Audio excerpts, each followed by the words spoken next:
রাসূলুল্লাহ সাল্লাল্লাহু আলাইহি ওয়াসাল্লামের বয়স যখন ৬২ বছর ছিল, তখন কি হয় সেই ঘটনাগুলো আজকে আমরা জানবো ইনশাআল্লাহ। তখন ছিল নবম হিজরি। এই সময় একটা গুরুত্বপূর্ণ ঘটনা ঘটে, সেটা হলো আল্লাহর রাসূল সাল্লাল্লাহু আলাইহি ওয়াসাল্লাম তখন স্ত্রীদের কাছ থেকে ১ মাস আলাদা থাকেন। অর্থাৎ এই সময়টাতে আল্লাহর রাসূল সাল্লাল্লাহু আলাইহি ওয়াসাল্লাম উনার ওয়াইফদের কাছ থেকে ১ মাস আলাদাভাবে থাকেন এবং এর কারণ ছিল এরকম যে রাসূলুল্লাহ সাল্লাল্লাহু আলাইহি ওয়াসাল্লামের স্ত্রীগণ তখন উনারা বিভিন্ন আবদার করেন এবং দুনিয়াবি আবদার ছিল এরকম। তখন আল্লাহর রাসূল সাল্লাল্লাহু আলাইহি ওয়াসাল্লাম সেগুলো মেনে নেন নাই। উনি সবসময় চুজ করছেন দুনিয়ার উপর আখিরাতটাকে। রাসূলুল্লাহ সাল্লাল্লাহু আলাইহি ওয়াসাল্লাম সবসময় দুনিয়ার চাইতে আখিরাতটাকে প্রাধান্য দিতেন। যার ফলে এই সময়ে এই জিনিসগুলো উনি পছন্দ করেন নাই।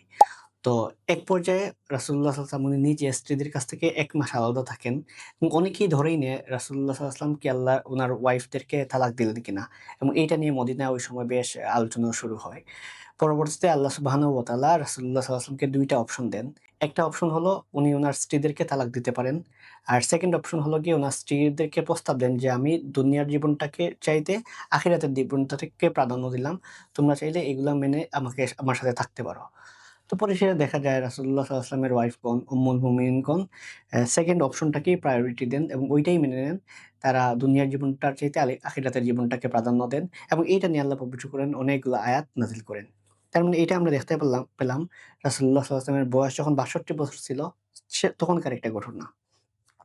এই সময় আরেকটি গুরুত্বপূর্ণ যুদ্ধ হয়, সেটা হলো তাবুক যুদ্ধ। এবং তাবুক যুদ্ধটা ছিল ইসলামের ইতিহাসে এমন একটা যুদ্ধ, যেটা আসলে অনেক বড় একটা পরীক্ষা। অন্য যেকোনো যুদ্ধ ছিল একটা ভলান্টারি যুদ্ধ।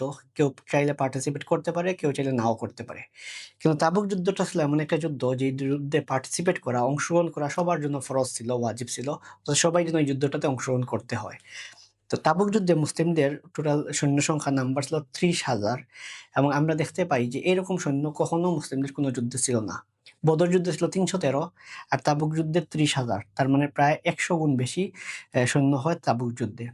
তো এই যুদ্ধটাতে দেখা যায় গরমকালে ছিল, প্রচন্ড গরমের সময়।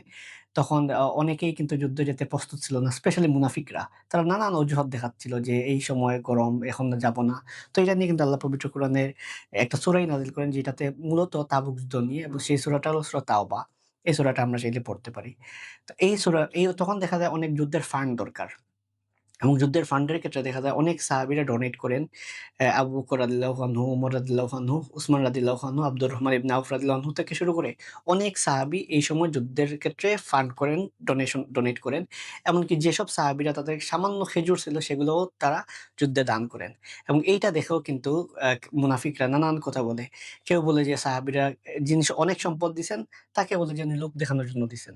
আর যিনি খুবই কম সম্পদ দিছেন, তাকে বলা হয় যে, "তোমার এই অল্প সম্পদ এটা দিয়ে আল্লাহর কোন কাজে আসবে কিনা?" এরকমভাবে তারা মুনাফিকরা এই যুদ্ধের আগে অনেক অপপ্রচার চালায়। তার মানে এই যুদ্ধটা ছিল যতটা না তাবুক যুদ্ধটা বাইরের রোমানদের সাথে ছিল, তার চাইতে বেশি ছিল এই সময়টাতে মুনাফিকদের মনস্তত্ত্ব।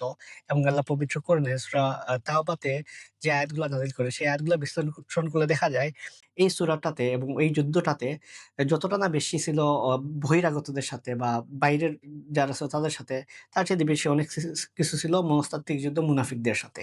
এবং এখান থেকে মুনাফিক কারা ঈমানদার সেটা আলাদা হয়ে যায়। এবং এটাতে দেখা যায় মদিনা থেকে প্রায় ৫০০ কিলোমিটার দূরে এই জার্নিটা হয় এবং গরমের কালে আমরা যারা উমরা করতে গেলাম, আমরা দেখি যে ওই সময়টাতে মদিনায় বা মক্কায় রাস্তা থেকে বের হইলেই শরীরে কিরকম একটু করে এবং মানে মনে হয় যে আগুনের সামনে গেলে যেরকম হয়, ওই সময় মরুভূমির রোদটা আসলে এরকম। তো চিন্তা করেন এইরকম একটা গ্রীষ্মকালে যখন এইরকম যুদ্ধটা হয়, যেখানে সৈন্যরা প্রায় ৫০০ কিলোমিটার মার্চ করতে হচ্ছে, এটা কত কঠিন হতে পারে। তো এই যুদ্ধে দেখা যায় অ্যা যাওয়ার পর কিন্তু আর যুদ্ধ হয় নাই। রোমানরা পালিয়ে যায়। কিন্তু ফেরার পথে যে ঘটনাটা ঘটে সেটা হলো মুনাফিকরা আগেই দেখলাম যুদ্ধের আগে তারা ষড়যন্ত্র করে যেন মুসলিমরা ভালোমতো দান করতে না পারে এবং তাদেরকে হুটা দেয়। ফেরার পথে অর্থাৎ তাবুক যুদ্ধ থেকে ফেরার পথে মুনাফিকরা প্ল্যান করে আল্লাহর রাসূল সাল্লাল্লাহু আলাইহি ওয়াসাল্লামকে হত্যা করবে। নাউজুবিল্লাহ। এবং তারা এমন একটা প্ল্যান করে যে যখন আল্লাহর রাসূল সাল্লাল্লাহু আলাইহি ওয়াসাল্লাম একা থাকবেন, তখন তারা ১০-২০ জন গিয়ে অ্যাটাক করবে, হত্যা করবে। সেই সময় দেখা যায় আল্লাহর রাসূল সাল্লাল্লাহু আলাইহি ওয়াসাল্লামের সাথে ছিলেন হুযায়ফা রাদিয়াল্লাহু আনহু এবং উনারা কয়েকজন মিলে আল্লাহর রাসূল সাল্লাল্লাহু আলাইহি ওয়াসাল্লামকে প্রটেক্ট করেন, প্রতিরক্ষার ব্যবস্থা করেন এবং তারা যে উদ্দেশ্যটা নিয়ে হত্যা করতে যায় সেটা সফল হয় নাই। এবং তখন রাসূলুল্লাহ সাল্লাল্লাহু আলাইহি ওয়াসাল্লাম হুযায়ফা রাদিয়াল্লাহু আনহুকে বলে দেন যে কারা তাকে হত্যা করতে আসছিল। এই যে মুনাফিকদের লিস্ট যেটা হুযায়ফা রাদিয়াল্লাহু আনহু জানতেন, এইটার প্রমাণটা বা এইটার ঘটনাটা কিন্তু এখান থেকে আসে যে যখন মুনাফিকরা তাকে হত্যা করতে আসে, তখন আল্লাহর রাসূল সাল্লাল্লাহু আলাইহি ওয়াসাল্লাম তাদের লিস্টটা জানাই দেন কারা তারা। রাসূলুল্লাহ সাল্লাল্লাহু আলাইহি ওয়াসাল্লামের বয়স যখন ৬২ বছর, তখন আরেকটা ঘটনা ঘটে, সেটা হলো প্রতিনিধি দলের আগমন। বিভিন্ন ডেলিগেট আসে, ফরেন ডেলিগেট আসে এবং বাইরে থেকে অনেক মানুষ আসে এবং এটা আমরা দেখতে পাই যে মক্কা বিজয়ের পর যে অনেকেই বিভিন্ন গোত্র যে ইসলাম গ্রহণ করতে আসে, সেটার একটা প্রমাণ হলো গিয়ে বাইরে থেকে মদিনাকে কেন্দ্র করে বিভিন্ন জায়গা থেকে, বিভিন্ন অঞ্চল থেকে অনেক প্রতিনিধি দল আসে এবং যারা এসে ইসলাম গ্রহণ করে, কেউ দাওয়াত দাওয়াত গ্রহণ করার জন্য আসে বা জানতে চায়, ডায়ালগ করার জন্য আসে যে আপনারা কি চান? সবকিছু মিলিয়ে অনেক প্রতিনিধি দল আসে। বলা হয়ে থাকে ওই সময় প্রায় ১০০ টারও বেশি প্রতিনিধি দল ওই সময়টাতে আসে। যদিও সেটা আগেও আসছিল, কিন্তু মূলত যে সময়টা ছিল যে প্রতিনিধি দলের আগমন, সেটা ছিল এই সময়টাতে। এরা অনেক প্রতিনিধি দল মদিনায় আসে এবং তারা এসে ইসলাম গ্রহণ করে। এ সময় আরেকটা গুরুত্বপূর্ণ ঘটনা ঘটে, সেটা হলো আবু বকর রাদিয়াল্লাহু আনহুর নেতৃত্বে হজ হয়। আমরা আগেই দেখলাম মক্কাটা ছিল কুরাইশদের কন্ট্রোলে এবং তখন তারা পৌত্তলিকতা ছিল, মক্কায় মূর্তি ছিল। কিন্তু পরবর্তীতে মক্কা বিজয়ের পর মক্কার মূর্তিগুলো অপসারণ করা হয়। অর্থাৎ ইসলামী নিয়মে ১ম বারের মতো হজের জন্য আবু বকর রাদিয়াল্লাহু আনহু যান এবং যাওয়ার পর উনি ওই মক্কায় যাওয়ার পর অ্যানাউন্স করেন যে আগের যত জাহেলি কাস্টম ছিল, সেইসব কাস্টম, সেইসব প্রথা এখন থেকে আর হবে না। হজটা টোটালি ইসলামী নিয়মেই হবে। তার মানে আমরা দেখতে পাই এই সময় আবু বকর রাদিয়াল্লাহু আনহুর নেতৃত্বে একটা প্রতিনিধি দল মক্কায় গিয়ে হজ পালন করেন এবং এই সময়টাতে ২ জন ব্যক্তির মৃত্যু হয়।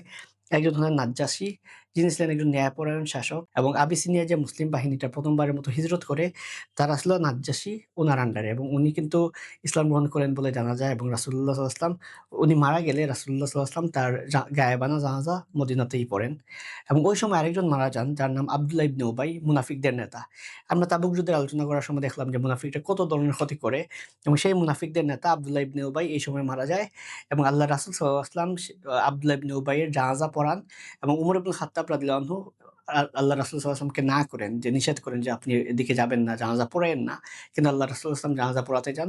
পরবর্তীতে আল্লাহ পবিত্র কোরআনের আয়াত নাযিল করেন। নাযিল করার পর বলেন যে মুনাফিকরা যদি আর মারা যায়, আল্লাহ রাসূল সাল্লাল্লাহু আলাইহি ওয়াসাল্লাম যেন তাদের কবরের কাছে না দাঁড়ান এবং জানাজা যেন না পড়েন। এই ছিল মোটামুটি আল্লাহ রাসূল সাল্লাল্লাহু আলাইহি ওয়াসাল্লামের ৬২ বছরের জীবন। ওই ৬২ বছর বয়সে কি হয় সেটার মোটামুটি একটা ঘটনা। আমরা যদি এগুলো সামারাইজ করি তাহলে দাঁড়ায় এই সময় রাসূলুল্লাহ সাল্লাল্লাহু আলাইহি ওয়াসাল্লাম প্রায় ১ মাস উনার স্ত্রীদের কাছ থেকে আলাদা থাকেন। তাবুক যুদ্ধ হয়। আবু বকর রাদিয়াল্লাহু আনহুর নেতৃত্বে সাহাবীদের একটা দল হজ পালন করে।